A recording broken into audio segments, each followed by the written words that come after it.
Hello दोस्तों, कैसे आप सब लोग। आप सब लोगों का मेरे अपने चैनल पर स्वागत है। So this side CS Ayush Patidar और आज मैं लेके आया हूँ आपके लिए बहुत ही इंगेजिंग, बहुत ही इंटरेस्टिंग वीडियो। हो सकता है ये वीडियो में आपका वही क्वेश्चन कवर करूँ जो आपने मेरी रिसेंटली Q&A स्टोरी पर डाला हो। देख लो आप दोस्तों, इतने सारे क्वेश्चन आए हैं, सब क्वेश्चन का जवाब मैं एक एक करके दूंगा और हो सकता है आपने वहां पे क्वेश्चन नहीं भी पुट किया हो तो भी वो कवर हो जाए। तो watch this video till and let me know. इसके अलावा भी अगर आपका कोई क्वेश्चन रहे तो आप मुझे कमेंट बॉक्स में पूछ सकते हो। I'll be the last one left when the lights go out. I'm down. तो सबसे पहले हमारे पास है ईशा का question. She want to ask how to attempt IBC open book. Open book exam की मैं पर्टिकुलर बात करूं तो आपको प्रिपरेशन उसके पहले ही करनी पड़ेगी। एग्जाम में बैठ के आप बुक खोल के डायरेक्ट आंसर नहीं लिख सकते हो, तो आपको आज से ही पूरी लिस्ट बना के रखनी है। और जब एग्जाम में अपियर करो तो आपको पता होना चाहिए कौन से पेज पे कौन सा सेक्शन नंबर लिखा है, कौन सा क्वेश्चन का आंसर कहाँ मिलेगा। कोशिश करना कि 90% और 100% आपका अटेम्प्ट होना चाहिए। मेरा 97% अटेम्प्ट हुआ था आईबीसी का पेपर, इसी कारण मुझे फर्स्ट अटेम्प्ट में क्लियर हो गया था। तो आपको भी ये सब चीज़ें ध्यान रखना है, कम से कम 2 से 3 बार एग्जाम के पहले पढ़ के जाना, ताकि आपको वहाँ पे डिफिकल्टी नहीं हो। जितने भी पास पेपर से आपको पास पेपर सॉल्व करना है, आपको ये पता होना चाहिए कि किस तरीके से आंसर ढूंढना है, तो उसकी प्रिपरेशन आज से ही करो ईशा। नेक्स्ट क्वेश्चन है कुमकुम का। She want to ask which are the companies we should prefer for our internship, please name some top companies would be best for our internship। आपको टॉप कंपनीज के बारे में पता करना है तो आपको एनएससी बीएससी के साइट पे जाना चाहिए। वहां पे आपको मिल जाएगी top 50 companies, top 100 companies, top 2000 companies. उस बेसिस पे सिलेक्ट कर सकते हो आपको कौन सी कंपनी में जाना है। उसके पहले आपका क्वेश्चन था कि which are the companies we should prefer for our internship. Depend करता है आपको कौन सी कंपनी में जाना है। आपको मिड साइज कंपनी में जाना है, आपको लार्ज कंपनी में जाना है, स्मॉल कंपनी में जाना है, फिर आपको कौन सी इंडस्ट्री में जाना है, तो ऐसे कंपनी से आप टारगेट कर सकते हो। और मानो तो जैसे बिग कंपनीज जो होती है वहाँ पे डिपार्टमेंटलाइजेशन होता है, तो आप स्मॉल कंपनीज को प्रेफर करो। वाइड वैरायटी में अगर काम सीखना है तो आपको मिड साइज फर्म को या फिर मिड साइज कंपनीज को टारगेट करना चाहिए। उसके बाद हर्षिता का क्वेश्चन है, भैया प्रैक्टिकल सब्जेक्ट कैसे करें। It is a technical question, क्योंकि मुझे बहुत डिफिकल्टी होती थी। टैक्स हुआ या फिर सीए एफएम हुआ वाला सब्जेक्ट हुआ, उसमें बहुत दिक्कतें होती है। बट उसका बेस्ट तरीका है, आप जितने फॉर्मूले हैं उसको लिस्ट डाउन कर लो। सेक्शंस वगैरह जो होते हैं या फिर हो सकता है लिमिट्स वगैरह होती है टैक्स में, तो उसको एक पेज पे लिस्ट डाउन कर लो। अगर आपने ये कर लिया तो 50% की जो प्रिपरेशन है वो हो जाएगी। उसके बाद अगर आपने 10 क्वेश्चन को टारगेट किया है, 10 में से 5 क्वेश्चन पहली बार में हो गए, तो आपको अगली बार में वो 5 क्वेश्चन नहीं करना है, आपको फिर जो बचे हुए उनको करना है। फिर उसमें से 2-3 क्वेश्चन हो जाएंगे तो जो बचे हुए 1-2 क्वेश्चन उनको करना है। इस तरीके एग्जाम के एक दिन पहले आपके बहुत सारे क्वेश्चन सॉल्व हो जाएंगे। बचेंगे 2-4 पेज के क्वेश्चन, वो आप एग्जाम के एक दिन पहले भी कर सकते हो। Conceptual clarity and practice is the only key to gain access in the subjects. उसके बाद है हमारे पास क्वेश्चन की प्रोफेशनल की पढ़ाई कैसे स्टार्ट करें। प्रोफेशनल की पढ़ाई अगर आपको स्टार्ट करनी है तो वैसे ही करो जैसे एग्जीक्यूटिव की करिए। मतलब आपको पहले लेक्चर्स वगैरह कंप्लीट करना है, कोशिश करना है कि जल्दी जल्दी लेक्चर कंप्लीट हो जाए। दिसंबर अगर आपका अटेम्प्ट है तो उसके बेसिस पे बताऊं तो you should complete a lecture by August. अगस्त अगर आपके लेक्चर कंप्लीट हो जाते हैं तो यू कैन टारगेट 2 और 3 रिविजन्स, और वो बहुत सफिशिएंट होते हैं। उसके बाद आप अपने पास पेपर, स्कैनर्स वगैरह हुए, राइटिंग प्रैक्टिस हुई, इन सब की चीज़ों पर ध्यान दो। और प्रोफेशनल एग्जाम के लिए मैं बता दूं, जैसे एग्जीक्यूटिव में अगर आप आंसर लिख रहे हो तो checker is considered you as a कि आप स्टूडेंट ही रहने वाले प्रोफेशनल में भी। पर अगर प्रोफेशनल में वो पास कर देता तो he is considered you as a part of that fraternity. तो उस बेसिस पे आपका आंसर चेक करने वाला है। तो आपके क्वालिटी आंसर होना चाहिए rather than quantity answer. Sir I want to ask that I got 180 marks in group 1 and I have exemption in 1 subject. मैं तो रिकमेंड करूंगा कि अभी जून में जा रहे हो तो एक ग्रुप के लिए जाओ, और दिसंबर में जा रहे हो तो वो ग्रुप के लिए आराम से आप टारगेट कर सकते हो। उसके बाद आरोही हमसे पूछ रही है कि nothing to ask, just want to say that whatever you are doing is just great and helpful, go ahead. Thank you so much Aarohi, आपका प्यार मिलता है इसी कारण मैं ये सब चीज़ें कर पाता हूँ। आप लोगों का सहयोग मिलता है इसके कारण ही। ठीक है। प्रियांशु पूछ रहा है, मुझे पता है लोग अपनी सैलरी नहीं बताते हैं, लेकिन we want to know that your first salary after becoming company secretary. तो प्रियांशु यार मैं भी थोड़ा सा कतराऊंगा अपनी फर्स्ट सैलरी बताने में। एक वीडियो में पर्टिकुलर सैलरी पे बात करने वाला हूँ, जिसमें मिड साइज फर्म हुआ, लार्ज फर्म हुआ, स्मॉल फर्म हुआ, फिर डिफरेंट लोकेशन जैसे मेट्रो सिटीज़ हुई, तो टियर 1 टियर 2 सिटी, सब सैलरी के बारे में बहुत डिस्कस करने वाला हूँ। उसमें भी मैं अपनी सैलरी डिस्कस करूँगा।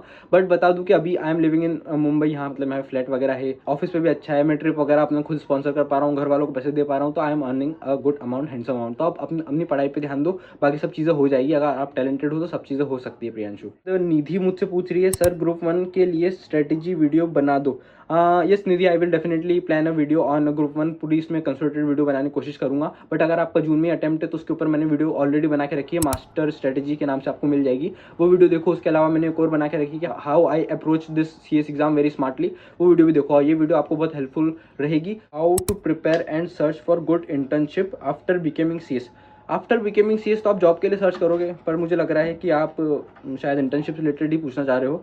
तो मैं बता दूं कि इंटर्नशिप अगर आपको ढूंढना है तो ICSI का प्लेसमेंट पोर्टल है, वहाँ पे जाके आपको इंटर्नशिप मिल जाएगी। दूसरा तरीका है कि आप लिंक्डइन पे सर्च करो, लिंक्डइन पे डायरेक्ट सर्च करोगे कि इंटर्नशिप फॉर CS, तो भी आपको लिस्ट मिल जाएगी, वहाँ से आप ढूंढ सकते हो। दूसरे व्हाट्सएप ग्रुप से, फेसबुक ग्रुप से और कौन से इंस्टाग्राम पे पेजेस वगैरह है तो उनको फॉलो करो, वहाँ पे भी बहुत सारी अपॉर्चुनिटी आती है। मैं रोज़ देखता हूँ 10-15 अपॉर्चुनिटी, तो रोज़ देखता हूँ अच्छी अपॉर्चुनिटीज़, तो वहाँ से आप ग्रैब कर सकते हो। उसके बाद सलोनी मुझसे पूछ रही है कि ट्रेनिंग आफ्टर एग्जीक्यूटिव बेटर है या फिर प्रोफेशनल के बाद बेटर है।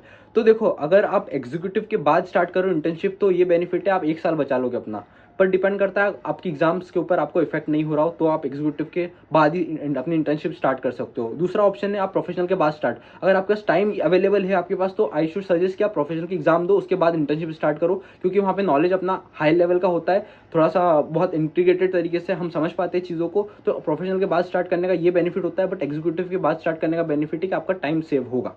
आपको मैसेज किया है, बस रिप्लाई कर दो। अगर रिप्लाई कर पाता तो मैं Q&A वीडियो नहीं बनाता, अगर सबको रिप्लाई कर पाता तो सॉरी फॉर इट, बट मैं ट्राई करूँगा कि आपका रिप्लाई दे दूँ। एक भाई पूछ रहा है कि भैया प्रोफेशनल में सेल्फ नोट्स बेटर होते हैं या फिर printed soft copy, and classes कब तक ओवर हो जानी चाहिए? देखो, self notes are the best thing अगर आप कर पा रहे हो, बट क्या होता है प्रोफेशनल एग्जाम्स है, यहाँ पे टाइम बहुत कंस्टेंट होता है, तो आप हर चीज़ के नोट्स नहीं बना सकते हो। एग्जीक्यूटिव मैंने ट्राई किया और बनाया भी है, बट प्रोफेशनल में मेरे लिए पॉसिबल नहीं था, तो मैंने कुछ सब्जेक्ट्स के नोट्स बनाए थे जो मुझे डिफिकल्ट लग रहे थे। तो आप भी डिफिकल्ट सब्जेक्ट्स के नोट्स बना सकते हो, और जो सिंपल आपको लग रहा है तो आप सिंपल सब्जेक्ट्स के डायरेक्ट सॉफ्ट कॉपी से या फिर फैकल्टी के नोट से कर सकते हो, मॉड्यूल से भी कर सकते हो। अगर जून का अटेम्प्ट है तो आपका मार्च तक क्लासेस खत्म हो जानी चाहिए, और अगर आपका दिसंबर में अटेम्प्ट है तो आपका अगस्त तक आप कोशिश करना है कि आपकी क्लासेस खत्म हो जाए। और कैसे करना है, कब कब करना है, टाइमलाइन के बारे में बात करूँ तो पुरानी वीडियो आप देख लेना मास्टर प्लान के ऊपर, उसमें मैंने सब कुछ कवर किया है। When will you organize a fan meet in Delhi? देखो भाई, इतने फैन हो जाए मेरे कि मैं फैन मीट करूँ और बहुत सारे लोग आ जाए, तो I will definitely plan a fan meet. सबसे पहले मेरा फैन मीट तो इंदौर में ही होगा, क्योंकि मेरी स्टार्टिंग वहाँ से हुई है, तो I will going to have a first fan meet in Indore. ये आप मेरे क्रश हैं सर, और मेरे CS आइडल भी। CS आइडल बनाने के लिए बहुत बहुत धन्यवाद, बहुत बहुत धन्यवाद। CS उत्कर्ष व्यास, ये मेरा रूममेट है, ये पूछ रहा है प्रेस के कपड़े ले आना याद से। गजब बेइज्जती है। रूममेट्स। उसके बाद अंजलि मुझसे पूछ रही है कि ऑनलाइन क्लासेस है, घर में टाइम मैनेज नहीं हो रहा है, लाइब्रेरी भी नहीं है, कुछ सजेस्ट कर दो ग्रुप 25 के लिए। देखो अंजलि, मैं तुमको सजेशन देता हूँ, मेरे साथ भी यही सीन था, मेरे आसपास कोई लाइब्रेरी नहीं थी, घर पे भी बहुत डिफिकल्टी हो रहा था मैनेज करने के लिए, तो मैंने अपने घर के पास में ही रूम ले लिया था, वहीं मैं सुबह जाता था, शाम को वापस आता था, और वहाँ पे दिन भर पढ़ाई करता था। टीवी वगैरह देखना उसको अवॉइड कर सकते हो, और बाहर जाके पढ़ भी सकते हो, और लाइब्रेरी भी नहीं जाना पड़ेगा, तो it is a better option, you can choose. उसके बाद फिर राम भाई मुझसे पूछ रहा है भैया कौन सा सब्जेक्ट कब पढ़ना है, वो नहीं समझ आ रहा।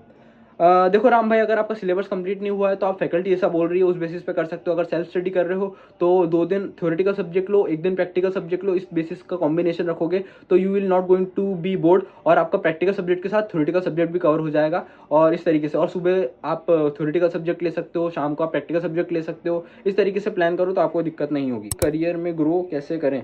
ओ सच अ गुड क्वेश्चन। देखो भाई, करियर में अगर ग्रो करना है तो you should have a different skills, और आपको कुछ एक्स्ट्रा करना पड़ेगा। अगर आप 9 to 5 जॉब भी कर रहे हो तो you are not going to give an contribution to your self, आपको कुछ एक्स्ट्रा करना पड़ेगा अगर आपको एक्स्ट्रा अर्न करना है या फिर आपको एक्स्ट्रा कुछ पाना है। जैसे मैं यूट्यूब वगैरह कर रहा हूँ तो this is extra for me. लोग और CS give you a very good platform जहाँ से आप स्टार्ट कर सकते हो। ये डिग्री आपको श्योरिटी देगी। उसके बाद if you are performing in a market well तो it is just your personal capabilities. तो जीनाली बोल रहा है फाइनली CS, तो भाई कॉन्ग्रेचुलेशंस। आप ऐसे ही बहुत अच्छे मैसेज करते हो ना, फाइनली CS, ये सुन के मेरा दिल तृप्त हो जाता है भाई। मेहता जी हमसे पूछ रहे हैं कि FM के लिए बता दूं कि आप वैसे ही अपने नोट्स वगैरह प्रॉपर रखो, आप जितने भी फॉर्मूला वगैरह उसको एक जगह लिख के रखो। प्रैक्टिकल सब्जेक्ट्स जो हैं उनकी न्यूमेरिकल सॉल्व करो, जितना ज़्यादा प्रैक्टिस करोगे उतना अच्छा है। तो टिप्स के बारे में बात करूँ तो यही सब चीज़ है, आपको प्रैक्टिस करना पड़ेगी। जब तक प्रैक्टिस नहीं करोगे आपको ग्रिप नहीं आएगी। प्रैक्टिस करके आपने 12th में 11th-12th में करा होगा ग्रिप, तो आपको भी यहाँ पे भी ऐसे ही करना है। आप घबराओ मत। वो सब्जेक्ट CA वालों को ऐसा होता है कि स्टार्टिंग से माइंडसेट होता है कि आप प्रैक्टिकल सब्जेक्ट करना है। CS वाला जो होता है उसका माइंडसेट भी नहीं होता, उसको लगता है लॉ पढ़ना है, तो प्रैक्टिकल सब्जेक्ट उसको लगता है वीक है, बट एक्चुअली हमारा प्रैक्टिकल सब्जेक्ट वीक नहीं होता है, सब सारी चीज़ मैनेज हो सकती है। बस थोड़ा सा प्रिपरेशन अच्छा रखो और अपने ऊपर भरोसा रखो।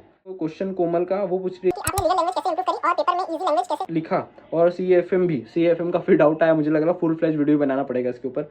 पर ठीक है, लीगल लैंग्वेज की बात करूँ तो जैसे आपने इंग्लिश सीखी होगी, हिंदी सीखी होगी, तो आपने बोल बोल के सीखी होगी ना, बार बार प्रैक्टिस करके सीखी होगी, तो ऐसी लीगल लैंग्वेज भी सीखी जाती है। जैसे आपको कोई सेक्शन है तो आपको सेक्शन को उसी लीगल लैंग्वेज में पढ़ना है। जब एक दो बार 3-4 बार पढ़ोगे ना, तो आपको ऑटोमेटिकली वो लीगल लैंग्वेज अपने मुंह पे आ जाएगी और आप इससे क्वेश्चन भी फ्रेम करने लगोगे। सर स्विच ओवर के लिए कोई फीस पे करना पड़ती है क्या या फिर प्री टेस्ट देना पड़ता है? मेरे हिसाब से कोई फीस नहीं होती स्विच ओवर की, आपको डायरेक्ट स्मैश पोर्टल से मिल जाएगा, but I am not sure. Smash portal पे लॉगिन करोगे आपको वहाँ पे फीस वगैरह सब कुछ मिल जाएगा, तो आप वहाँ पे जाके ढूंढ लो। तो इसका क्वेश्चन का आंसर मेरे पास नहीं है, बट ठीक है। प्रोफेशनल की क्लासेस कहाँ से और सिंगल मॉड्यूल और बोथ मॉड्यूल फॉर दिसंबर के लिए अगर आप जा रहे हो तो I think there is a sufficient time for you. आप बोथ मॉड्यूल के लिए आराम से टारगेट कर सकते हो, और मैं कहूँ तो आपको बोथ मॉड्यूल के लिए ही जाना चाहिए। आई एम नॉट सेइंग कि आप दोनों ग्रुप को अटेम्प्ट करो, बट एटलीस्ट आप दोनों ग्रुप की प्रिपरेशन करके रखो, क्योंकि आपको नहीं पता है दिसंबर के बाद आपका रिजल्ट क्या आने वाला है। तो कोशिश करना कि दोनों ग्रुप आप दे दो, अगर नहीं दे पा रहे हो तो प्रिपरेशन दोनों ग्रुप की करके रखना। गर्गी का मेरे पास क्वेश्चन है, मुझे लगता है मैं तरीके से पढ़ती हूँ, सो प्लीज सजेस्ट की कैसे पढूं और राइटिंग प्रैक्टिस कैसे करूं? This is a valid question. काफ़ी लोगों को लगता है कि यार they are giving their best, but कई बार हमको हमारा रिजल्ट वैसा पॉजिटिव नहीं मिलता है। हमको लगता है कि हमने बहुत अच्छा दिया है, या फिर हमने पेपर बहुत अच्छे से लिखा है, उसके बावजूद चेकर ने आंसर नहीं दिया है या फिर मार्क्स नहीं दिया है। सबसे बेस्ट है कि आप अपनी कॉपीज मंगवाओ, ठीक है, जो सजेस्टेड आंसर है उससे कंपेयर करो कि कहाँ पे गलती हुई। आपको डेफिनेटली यू विल रियलाइज कि हमारी जो बेसिस गलती है वो आपको समझ में आएगा। कोई टेंशन मत लो, देखो आंसर फ्रेम करना is not a big deal, आपको स्मार्ट तरीके से करना है। वो सब चीज़ें मैंने इस वीडियो में करा है, तो आप वहाँ से देख सकते हो। इस registration for CS professional is mandatory before appearing and attending online and offline EDP।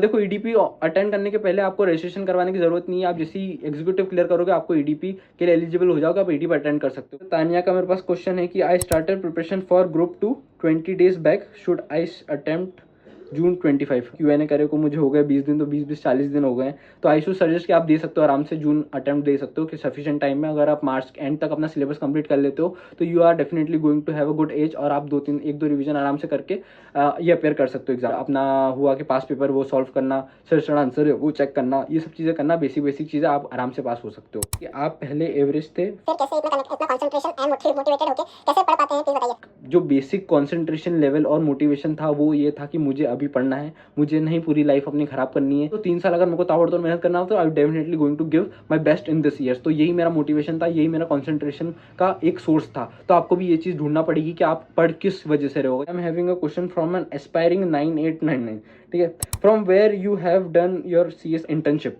देखो मेरी CS इंटर्नशिप इंदौर से हुई है, मैंने फॉर्म से करा है। मेरा मेन मोटिव फॉर्म से करने का यही था कि मुझे फॉर्म का ही काम सीखना था, मुझे बहुत एक्सपोजर चाहिए था। How to clear group 2 in first attempt? Group 1 आपका क्लियर हो गया तो उसके लिए बहुत बहुत बधाई। ग्रुप 2 आपको क्लियर करना है तो पहले देखो कि आपके सिलेबस कंप्लीट हुआ नहीं, सिलेबस कंप्लीट हो जाए उसके बाद रिवीजन को टारगेट करना। जैसे ग्रुप 1 आपने कंप्लीट किया है बहुत अच्छे जोरों शोरों से, वैसे ही आपको ग्रुप 2 को भी टारगेट करना और आराम से क्रैक हो जाएगा। डोंट बी स्ट्रेस, आराम से पढ़ाओ और कंसिस्टेंसी रखो, सब कुछ हो जाएगा।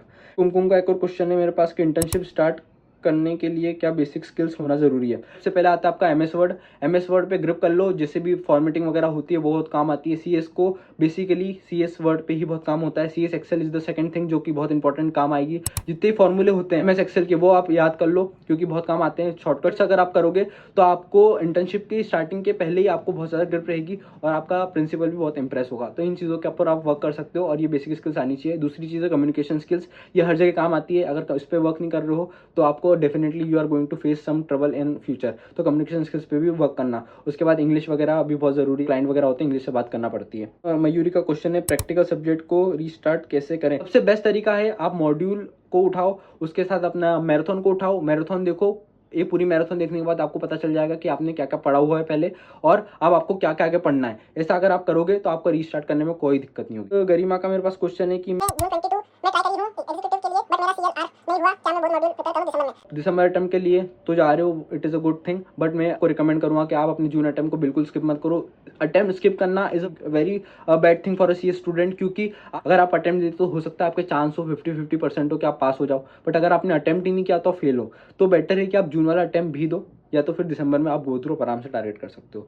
फिर आयुष का मेरे पास क्वेश्चन है। आयुष का क्वेश्चन है, क्या क्वेश्चन है भैया? If we have SEBI certificate the same can be added to our CV and can give extra edge to our CV। Definitely SEBI का जो सर्टिफिकेशन कोर्स होता है वो आप कर सकते हो। सेबी का सर्टिफिकेशन कोर्स को आप CV में जब ऐड करोगे तो it will definitely give a very positive impression on interviewer और वो आपको बहुत कम आएगा। आयुष, मेरा अगला जॉब कौन सी कंपनी में होगा? और कितना पैकेज होगा। अरे भाई तुम्हारा जॉब, तुम कर रहे हो मेहनत, तो मेरे को कैसे पता होगा? बताओ मेरे को कैसे पता होगा तुम्हारा कितना आने वाला है भाई, जॉब का कितना पैकेज लगेगा, कौन सी कंपनी में लग रहा है। बट आई शुड विश कि आपका बहुत अच्छा बड़ा पैकेज लगे, क्योंकि हर CS जो बन रहा है अगर वो एक्सेल कर रहा है अपनी लाइफ में तो ही डेफिनेटली रिप्रेजेंटिंग आर कम्युनिटी और अपनी कम्युनिटी को आगे बढ़ा रहा है। तो मुझे बहुत खुशी होगी अगर आपका पैकेज बहुत अच्छा लगे और बहुत अच्छी कंपनी में लगे। तो I just wish from my deep of my heart कि आप लोग बहुत आगे जाओ। प्रति का मेरे पास मैसेज है, for CS professional new syllabus which are the best teacher for group 1। तो देखो टीचर मैं रिकमेंड नहीं कर सकता हूँ, क्योंकि it is a very subjective matter. किसी बच्चों को कोई टीचर का पसंद आता है, किसी टीचर को कोई और टीचर का पसंद आता है। तो I am not going to give a particular suggestion कि आप इसी टीचर का लो। आपको अगर पता करना है कौन सी टीचर कैसे पढ़ाता है, आप उनके डेमो लेक्चर देखो। सारे टीचर्स ने अपने अपने डेमो लेक्चर यूट्यूब पर डले हुए हैं, वो भी फ्री में डले हुए हैं। तो आप डेमो लेक्चर देखो, डेमो लेक्चर देखने के बाद अगर आपको लगे कि वो फैकल्टी अच्छे से पढ़ा रही है तो आप उनको चूज़ कर सकते हो और उस बेसिस पे अपने लेक्चर्स वगैरह ले सकते हो। मेरा नहीं हुआ, व्हाट शुड आई डू। इसके ऊपर मैंने अभी वीडियो डाली हुई है, आप उसको देखो और बिल्कुल टेंशन मत लो। देखो इट इज़ वेरी नॉर्मल, आप प्रोफेशनल एग्जाम दे रहे हो, आप बीकॉम के एग्जाम नहीं दे रहे हो। यहाँ पे 90% बच्चे हैं वो फेल होते हैं और 10% बच्चे 20% बच्चे ही पास होते हैं। ठीक है, बीकॉम जैसा नहीं है कि 90% बच्चे पास हो रहे हो, 10% बच्चे ही फेल हो रहे हैं। ठीक है, तो डिफिकल्ट एग्जाम है, आपको करना पड़ेगा, मेहनत करो तो definitely you are going to have a very positive result in upcoming exams. बाद मेरे पास क्वेश्चन है अरविंद का, how to start CS Me from 12th. From class 12. Please speak my question. आपका क्वेश्चन हम बिल्कुल ले रहे हैं। आपको 12th के बाद अगर स्टार्ट करना है आपकी जर्नी, तो सबसे पहले आपको 12th का एग्जाम देना पड़ेगा। जब आप 12th का एग्जाम दे दोगे उसके बाद आपके पास रोल नंबर वगैरह रहेगा, अपने ICSI पोर्टल पे आपको अपलोड करना रहेगा। अगर आप पास सर्टिफिकेट रखते हो 12th का तो वो अपलोड करना रहेगा। कैसे आप अपलोड कर सकते हो, क्या रजिस्ट्रेशन प्रोसेस, उसकी भी वीडियो मैंने प्रॉपर बना के रखी है, वो भी आप यहाँ जाके देख सकते हो। तो आप उसको देखिए, 12th के ऊपर ध्यान दो। 11th-12th is a base for this professional course. 3 month strategy for CS executive group 1। CS executive group 1 के लिए 3 महीने की स्ट्रेटेजी तो मैं अपलोड कर चुका हूँ, वो देखिए, it will help you. Rajat का क्वेश्चन है कि articleship with professional studies how to manage. अगर आप आर्टिकलशिप प्रोफेशनल स्टडीज के साथ कर रहे हो, सुबह जल्दी उठ के प्रैक्टिकल जो थ्योरेटिकल सब्जेक्ट है उनको टारगेट कर सकते हो। शाम के टाइम पे, रात के टाइम पे आप प्रैक्टिकल सब्जेक्ट को टारगेट कर सकते हो और अपने लेक्चर कंप्लीट कर सकते हो। देखो सुबह भी अगर 2 घंटे पढ़ रहे हो, रात को 3 घंटे पढ़ रहे हो, तो भी 5 घंटे आप पढ़ पा रहे हो। तो ये सब चीज़ें ध्यान रखो, आप आराम से कर सकते हो। थोड़ा डिफिकल्ट होता है but it is not impossible. So it was all about the Q&A video. मैंने कोशिश करी सारे आपके क्वेश्चन का जवाब दूँ, बट कुछ क्वेश्चन को मैंने इंटेंशनली इग्नोर भी किया है। बट अगर आपको लग रहा है वो किसी और की लाइफ में वैल्यू एडिशन कर सकते हैं या फिर आपको बहुत इंपॉर्टेंट लग रहा है, तो आप मुझे कमेंट बॉक्स में डाल के रखिए, I will definitely reply there. और अगर आपको किसी और टॉपिक में वीडियो चाहिए या फिर किसी और चीज़ का सजेशन चाहिए या फिर इसी का पार्ट 2 चाहिए, आप चाहते हो कि मैं Q&A वापस करूँ और जो आपके फर्दर क्वेश्चन है वो लूँ, तो आप मुझे कमेंट बॉक्स में वो भी चीज़ डाल के रखिए। आप लोगों का जो 25,000 लोगों का जो प्यार मिला है मुझे और कमेंट का बरसात किया है आपने मेरे ऑफिस ब्लॉग के ऊपर, वो बहुत ही मेरे दिल को छूने वाली चीज़ है। आप उसको यहाँ पे जाके देख सकते हो। Till then stay updated, stay tune, stay connected. तो मिलते हैं हम अगली वीडियो में।